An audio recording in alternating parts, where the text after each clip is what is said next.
Ranger Squad.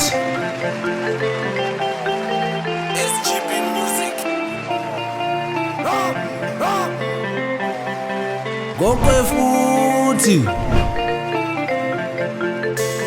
Segurugudu aindibvunza Rastafa munobvepi paFacebook vakandibvunza Rastafa munobvepi paYouTube aindibvunza Rastafa mahwanayo mangozvinzwira Rastafa mukomana wepagokwa apa ari based here in Cape Town adzoka zvakare nechimwe chingungundengu cheGTA kalast day takakupaika vasikana vekuRanger. Video yacho makaiona kuti paidonhedzwa musika ikona zvekumhanya. Saka musi weSaturday iri kuuya kuswera mangwana tiri kudonhedza chibhomba chimwe chijiti chinyowani chakaipa. Saka munhu wese mhanya paYouTube account yaRastafa kutaura kwati kuita kuno unosubscribe wobva walaika usakanganwa zvakare kakupressa notification bell because ndo ichaita kuti unotifyiwe automatically kakuinbox kwako wobva wangosangana nezvikiribidi zvinyowani pakaipa. Segurugudo ndini ndakabika chingoma ichi mombonzwawo kuti zvakamira sei, kuti tinogadzirawo sei nyaya dzemusic ichi. Tozviziva kuti makaudzwa zvekunyepa, makaudzwa zvakawanda.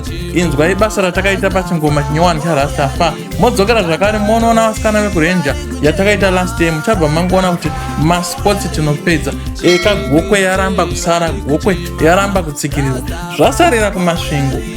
Ndiriwe pagokweni